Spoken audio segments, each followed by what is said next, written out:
রাজধানীর বিভিন্ন এলাকায় তীব্র গ্যাস সংকটে চরমে পড়েছে গণভোগান্তি। স্বল্প চাপের কারণে অনেক সিএনজি স্টেশন সাময়িকভাবে কার্যক্রম বন্ধ করেছে।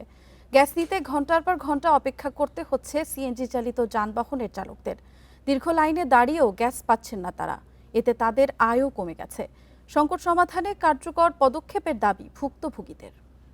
এ নিয়ে আরো জানাতে রাজধানীর তেজগাঁও থেকে যুক্ত হচ্ছেন সহকর্মী শাহরিয়ার অনির্বাণ। অনির্বাণ, গ্যাস সংকটের কারণে ভোগান্তি কেমন দেখছেন এবং ভুক্তভোগীরা কি বলছে?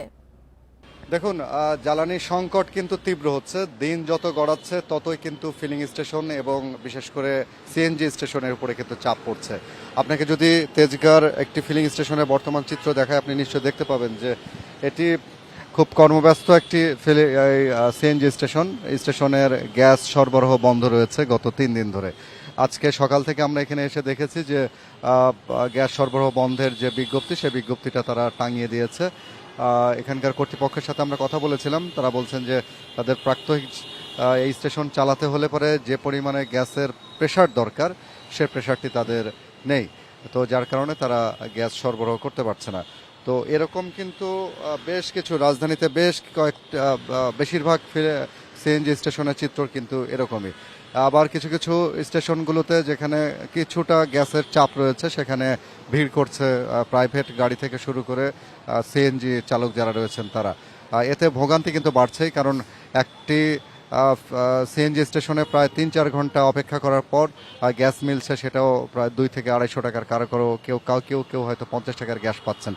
তো যার কারণে দিনের প্রায় বেশিরভাগ সময় তাদের এই সিএনজি স্টেশনে সময় কাটিয়ে দেওয়ার কারণে তাদের যে দৈনন্দিন যে আয়ের ক্ষেত্রগুলো, সেখানে কিন্তু ব্যাহত হচ্ছে। কারণ এই গাড়িগুলো তারা জমা দেয় যখন, তখন প্রায় 1000 টাকা করে তাদেরকে পার ডে প্রতিদিন তাদের জমা দিতে হয়। তো সেখানে তাদের আয় কিন্তু অনেকখানি কমে গেছে। তো আয় কমে যাওয়ার কারণে তারা ভাড়াও বেশি চাচ্ছে। এতে যারা রাইড শেয়ার ব্যবহার করে থাকেন, তো তাদের সাথে বা যারা এটি চালায় তাদের সাথেও কিন্তু দ্বন্দ্ব লাগছে, অর্থাৎ চালক এবং যারা গন্তব্যে যেতে চান তাদের। তো আমাদের কাছে যতটুকু আমরা জানতে পেরেছি যে মহেশখালীতে এলএনজি টার্মিনাল থেকে প্রতিদিন প্রায় 450 মিলিয়ন ঘনফুট গ্যাস সরবরাহ হতো, সেটি এখন বন্ধ রয়েছে, কারণ অগ্নিকাণ্ড এবং যান্ত্রিক ত্রুটির কারণে এই সমস্যাটা দেখা দিয়েছে। আমরা জানি যে যুক্তরাষ্ট্রের এক্সিলারেটর এনার্জি পরিচালিত যে ভাসমান এলএনজি টার্মিনাল, সেই টার্মিনালে আগুন লাগে এবং সেখানকার যান্ত্রিক ত্রুটির কারণে প্রায় 17% গ্যাস সরবরাহ কম হচ্ছে। আর সারা বাংলাদেশে প্রতিদিন প্রায় 450 মিলিয়ন ঘনফুট সরবরাহ হতো সেই পাইপলাইন দিয়ে, সেই পাইপলাইনে এখন কিন্তু গ্যাসের চাপ একেবারেই নেই। তো যার কারণে কিন্তু এই সংকটগুলো দেখা দিচ্ছে। জ্বালানি মন্ত্রণালয়ের পক্ষ থেকে তারা আশ্বাস দিয়েছেন যে এই ত্রুটি মোকাবেলায় তারা কাজ করে যাচ্ছেন, বিদেশি বিশেষজ্ঞদের নিয়ে এসে এই কাজগুলো করা হচ্ছে। তবে সেটি সময় লাগবে, সেটি এখন কবে শেষ হবে সে বিষয়ে এখন পর্যন্ত কেউ বলতে পারছে না। তবে আরেকটা বিষয় আমি বলি যে গ্যাসের সংকট থাকলে পরেও তেলের সংকট কিন্তু নেই। আমরা দেখছি যে যেসব গাড়িগুলো গ্যাসে চলতো, সেই গাড়িগুলো এখন তেল তারা নিচ্ছে, অকটেন, বিশেষ করে অকটেন পেট্রোল তারা ব্যবহার করছে।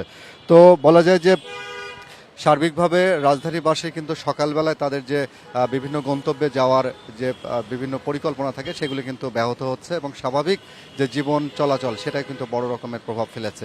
আর সময় যত গড়াচ্ছে, দিন যত গড়াচ্ছে, ততই কিন্তু এই সংকটটি আরও তীব্র হচ্ছে। এই ছিল আমার কাছে সর্বশেষ। গ্যাস সংকট নিয়ে তেজগাঁ থেকে জানাচ্ছিলেন আমাদের সহকর্মী।